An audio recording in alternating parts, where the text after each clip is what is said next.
Whereas people of a slightly more mature age, they've been through a lot, they've seen enough. So they'll look at you and say, what can you teach me?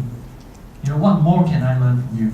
So again, the way that we conduct particular workshops for them, what they're looking for are different again. And the next part is also, where is this person in life?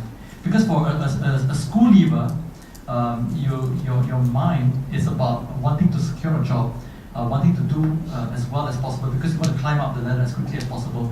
For somebody else who has been there for the last 10 years or something, you may be moving on to a self-actualization stage where you're thinking about, okay, who can I mentor, who can I teach, and who can I impart the skills to? And for somebody of a much mature age, again, why are you looking for a job? Is it because there's financial needs that you really need to keep the job? So the way that they approach training is very different. It's about keeping the job, or is it about improving themselves, or is it about impressing their bosses? So with different people of different backgrounds and different preferences, they come into a workshop or they come into a training wanting different things. So I'm not sure if I really do answer your question, but there is a significant difference, and I find that it's becoming more and more difficult to run a workshop that really just caters to all different thinking preferences, as well as different age groups and different backgrounds, different social status, different things that they want in life. Before I ask Todd and into comments, and I wanted to invite also Helen from the audience. Where are you, Helen? Before I invite three of them to share on the aspects of what was asked in the questions, I would just want to add on to what Helen said. For organizations which have large proportion of older people, and some organizations where the people will be in the service for 20 years, 25 years, and even 30 years.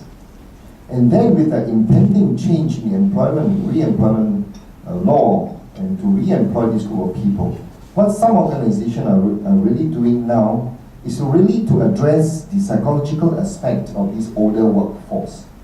Of course, the skill, the competency, whether you're going to re-employ the person, what skill does the person have, and so on, will be forming the technical components of some of this specialized training. But they are starting to address the psychological preparations of this group of people. Because some of these people have served for 20 years, 25 years, and say, don't bother me, I'm going to retire. But the reality is that they may still be in need of some financial, because the life expectancy is going to be 70 over years old, and for women it's longer. So you're going to have, if you're going to retire at 60, you still have about maybe 10 years or even 5 to 10 years of really economic values in the person. So the psychological preparation is important in terms of how do you manage this part of it.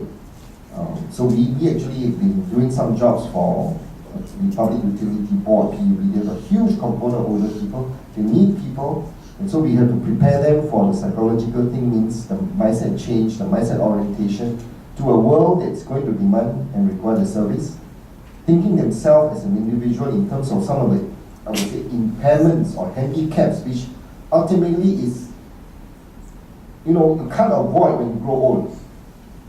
But then also we have to change the mindset of the employer to an extent that they have to redesign and look at the work processes so that they can accommodate this group of people when they want to re-employ them. And I think this is still virgin territory to some extent.